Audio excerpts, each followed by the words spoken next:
નમસ્કાર મિત્રો, ફરીથી સ્વાગત છે તમારું અમારી ચેનલમાં।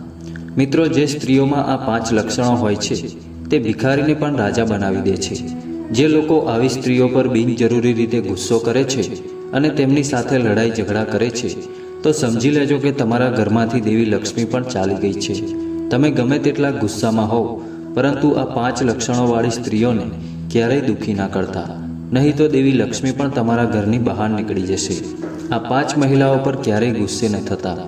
મિત્રો, આ કોઈ વાર્તા નથી, પરંતુ સત્ય છે કે જો કોઈ આ 5 લક્ષણોવાળી સ્ત્રીઓને પોતાના ઘરમાં સન્માન સાથે રાખે છે, તેમનું નરક જેવું ઘર પણ સ્વર્ગ બની જાય છે। અને જે લોકો આ સ્ત્રીઓને દુઃખી કરે છે તે રાજામાંથી રંક બની જાય છે। તો મિત્રો, આજની વિડીયો ખૂબ જ જ્ઞાનવર્ધક અને સમજવા લાયક છે, માટે આજની વિડીયો અંત સુધી જરૂર જોજો। અને અમારી આ ચેનલને હજુ સુધી સબસ્ક્રાઇબ ના કરી હોય તો અત્યારે જ સબસ્ક્રાઇબ પણ કરી લેજો અને કોમેન્ટ બોક્સમાં જય શ્રી કૃષ્ણ જરૂર લખી દેજો। તો ચાલો મિત્રો, વિડીયો શરૂ કરીએ। ઘણા સમય પહેલાં એક ગામમાં પતિ પત્ની બંને રહેતા હતા।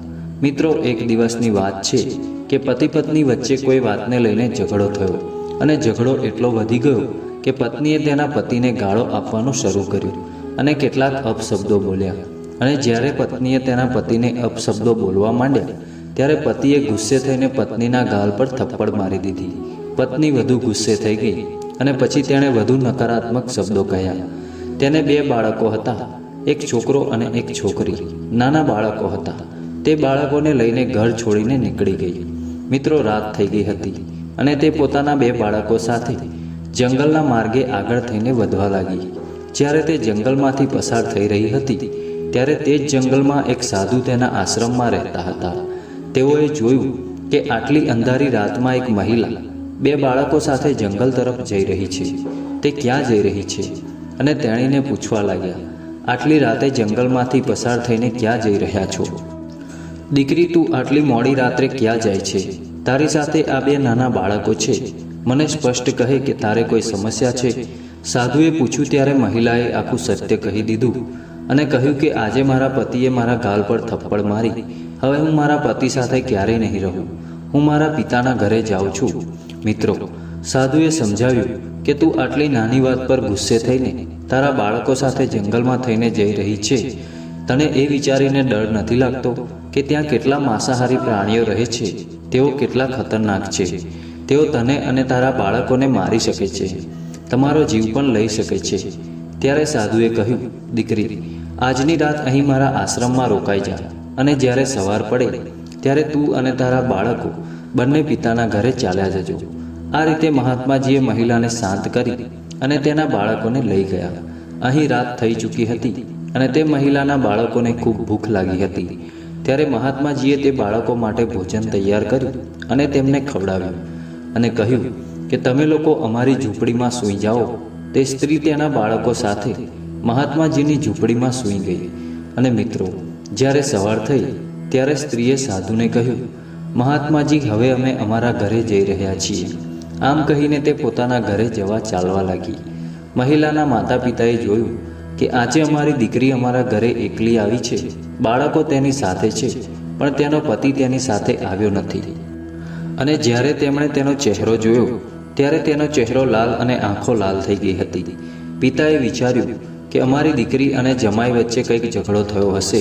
માતાએ પૂછ્યું, દીકરી, આજે તું એકલી કેવી રીતે આવી છે? શું બંને વચ્ચે ઝઘડો થયો છે? ત્યારે મહિલા તેના પિતાને કહેવા લાગી, પિતાજી, અમારી વચ્ચે ઝઘડો થયો છે અને મારા પતિએ મને થપ્પડ મારી છે। હવે હું તે પતિ સાથે ક્યારેય રહી શકીશ નહીં। હવે હું તમારી સાથે અહીં જ રહીશ। પિતાએ કંઈ કહ્યું નહીં। કંઈ વાંધો નહીં, આ ઘર તારા પિતાનું ઘર છે। આ ઘરના દરવાજા તારા માટે હંમેશા ખુલ્લા છે। પણ દીકરી, મને એક વાત કહે કે તારા પતિએ તને કેમ મારી? તે પણ કંઈક કહ્યું હશે, તારો પણ કંઈક વાંક હશે। ત્યારે દીકરી કહેવા લાગી કે પિતાજી, મારો કોઈ વાંક નથી। કંઈ બોલ્યા વિના પણ થોડા ગુસ્સામાં મારા પતિએ મારા ગાલ પર થપ્પડ મારી દીધી। હવે હું મરી જઈશ, પણ હું ફરી સાસરે નહીં જાઉં। બીજા દિવસે પિતા ફરી પૂછે છે, પરંતુ દીકરી ફરી પોતાની ભૂલ છુપાવે છે અને તમામ દોષ તેના પતિ પર ઢોળી દે છે। ઘણીવાર એવું બને છે કે જ્યારે 2 પતિ પત્ની વચ્ચે ઝઘડો થાય છે ત્યારે એક પક્ષ બીજાને દોષી ઠેરવે છે તેથી માતા પિતા અથવા કોઈ પણ સમાધાનકારી વ્યક્તિએ બંને પક્ષોને એક સાથે સાંભળવું જોઈએ. પિતા દીકરીના આ શબ્દો સાંભળે છે, કહે છે, ઠીક છે દીકરી, તું અહીં આરામથી રહે. આ તારા પિતાનું ઘર છે, આ ઘર તારું છે. આમ મહિલા તેના પિતાના ઘરે રહેવા લાગી. આ બાજુ તેના સાસરિયા હતા, તેણીના સાસુ અને સસરા, જેઓ તેના પતિના માતા પિતા હતા. જ્યારે તેઓએ જોયું કે અમારી પુત્રવધુ સવારથી ઘરે નથી, ત્યારે તેઓએ તેમના પુત્રને બોલાવ્યો અને પુત્રને પૂછ્યું, દીકરા, અમારી વહુ ક્યાં ગઈ છે? ત્યારે તેણે કહ્યું કે કાલે રાત્રે ઝઘડો થયો અને બાળકોને લઈને તેના પિયરમાં ચાલી ગઈ છે. પછી પિતાએ પૂછ્યું, દીકરા, તે તેને શા માટે થપ્પડ મારી હતી?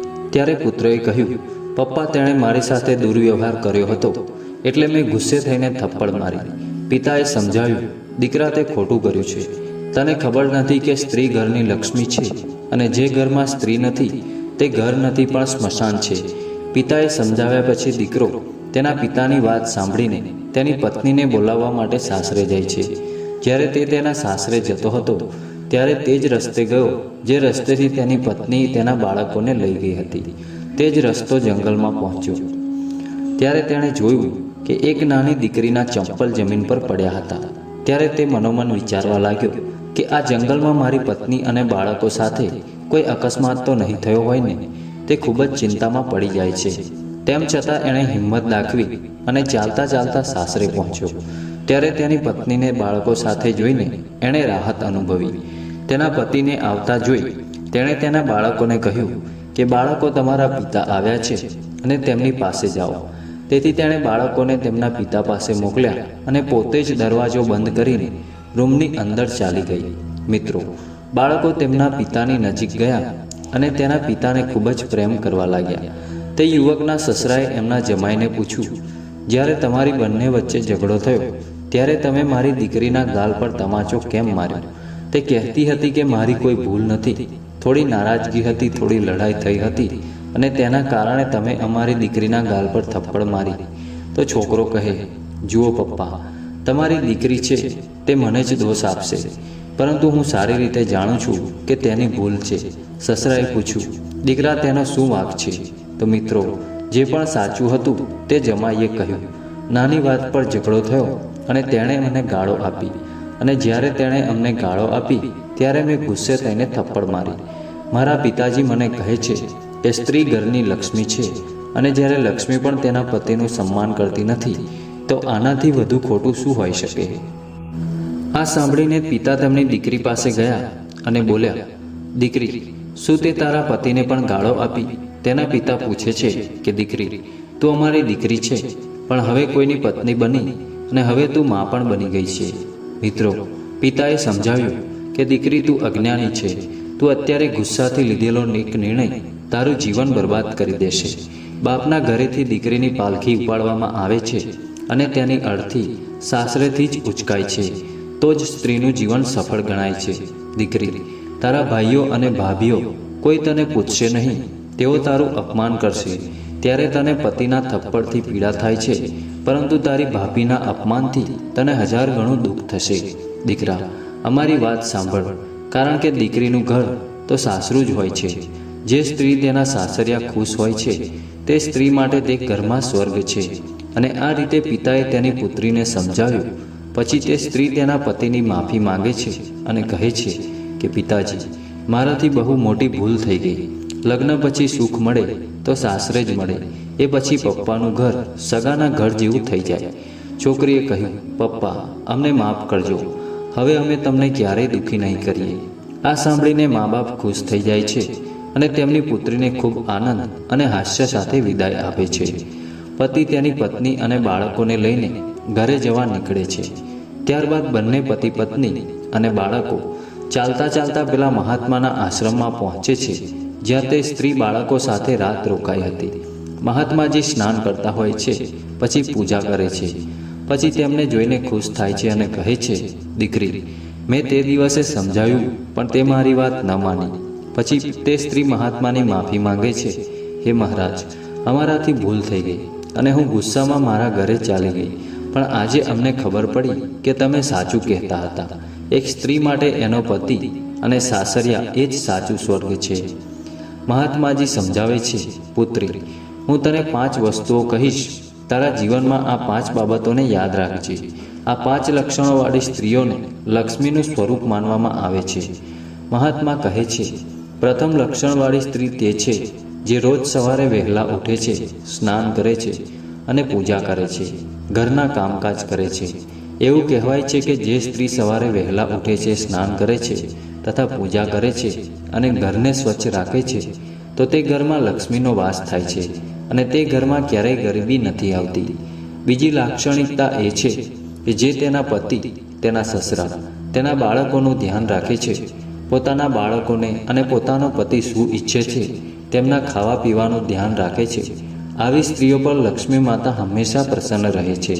જો કોઈ સ્ત્રી તેના બાળકો, તેના પતિ, તેના સાસરિયાઓનું ધ્યાન રાખતી નથી તો લક્ષ્મી તેના પર ગુસ્સે થઈ જાય છે અને તેના કારણે તે ઘરમાં ગરીબી આવે છે. તેથી દરેક સ્ત્રીએ તેના પતિ, તેના સાસરિયા અને તેના બાળકોની યોગ્ય કાળજી લેવી જોઈએ. આ સ્ત્રીનો ધર્મ છે, આ સ્ત્રીની ફરજ છે. સ્ત્રીમાં ત્રીજું લક્ષણ એ હોવું જોઈએ કે તેણે ક્યારેય દુર્વ્યવહાર ન કરવો જોઈએ. જે સ્ત્રી તેના પતિ સાથે દુર્વ્યવહાર કરતી નથી, તેને અને પરિવારના સભ્યોને માન આપે છે, સાસુ સસરા સાથે દુર્વ્યવહાર કરતી નથી, કોઈની પણ સાથે દુર્વ્યવહાર કરતી નથી, તેમને આદર આપે છે, તેમને સારા શબ્દોથી માન આપે છે, તે સ્ત્રીને લક્ષ્મીનું સ્વરૂપ માનવામાં આવે છે. જે સ્ત્રી તેના પતિને અપશબ્દો બોલે છે, તેના સાસુ સસરા અપશબ્દો બોલે છે, તેના પરિવારને અપશબ્દો બોલે છે તો તે સ્ત્રીને ક્યારેય લક્ષ્મીનો દરજ્જો મળતો નથી. સમાજમાં પણ અપમાનિત થવું પડે છે. તેથી દરેક સ્ત્રીમાં આ લક્ષણ હોવું જોઈએ કે તેણે કોઈની સાથે દુર્વ્યવહાર ન કરવો જોઈએ અને દરેક સાથે સારો વ્યવહાર કરવો જોઈએ. ચોથું લક્ષણ એ છે કે જે સ્ત્રી તેના દરવાજે કોઈ પણ આવે તેને શક્તિ પ્રમાણે દાન આપે અને પુણ્ય કરે. તે સ્ત્રીને લક્ષ્મીનું સ્વરૂપ કહેવામાં આવે છે. જેઓ તેમના ઘરે આવતા મહેમાનોનું સન્માન નથી કરતી, ભિખારીને ભિક્ષા પણ ના આપે અને જો ભિખારી દરવાજે બૂમો પાડતો રહે અને નિરાશ થઈને પાછો ફરે તો સમજવું કે તે ઘરમાં લક્ષ્મી ક્યારેય આવતી નથી. મિત્રો, છેલ્લું અને 5મું લક્ષણ એ છે કે દરેક સ્ત્રીએ સવારે વહેલા ઉઠવું જોઈએ. જે સ્ત્રીઓ કલાકો સુધી ઊંઘે છે અને પછી જાગે છે, ન તો વાસણો સાફ કરે છે, ન તો બાળકોનું ધ્યાન રાખે છે, ના તો ઘર સાફ કરે છે, ના તો ઝાડુ કરે છે, આવી સ્ત્રીઓ લક્ષ્મીનું સ્વરૂપ નથી. જે ઘરમાં આવી સ્ત્રી હોય તે ઘરમાં ક્યારેય લક્ષ્મીનો વાસ થતો નથી. તે ઘરમાં ક્યારેય સુખ શાંતિ રહેતી નથી. 5મું લક્ષણ દરેક સ્ત્રીની અંદર હોવું જોઈએ કે સવારે મોડા ન જાગે. આ રીતે મહાત્માજી સ્ત્રીને લક્ષ્મીના સ્વરૂપની આવી અનમોલ વાતો જણાવે છે. તે સ્ત્રી હાથ જોડીને મહાત્માજી પાસે ક્ષમા માંગે છે અને કહે છે, મહારાજ, આજ પછી હું આ 5 લક્ષણોને મારા જીવનમાં અપનાવીશ અને તે જ રીતે હું પણ મારા ઘરે જઈશ અને આ 5 લક્ષણોને મારી અંદર અવશ્ય અનુસરીશ. મારી સાથે મારા સસરાની પણ સેવા કરીશ. હું ભિખારીને ક્યારેય નિરાશ નહીં થવા દઉં અને સવારે ઉઠીને બાળકોની સારી સંભાળ રાખીશ. પછી તે સ્ત્રી તેના પતિ સાથે તેના સાસરે આવે છે અને તેના સાસરે જાય છે અને તેના સાસુ સસરાને પગે પડીને તેમની ક્ષમા માંગે છે.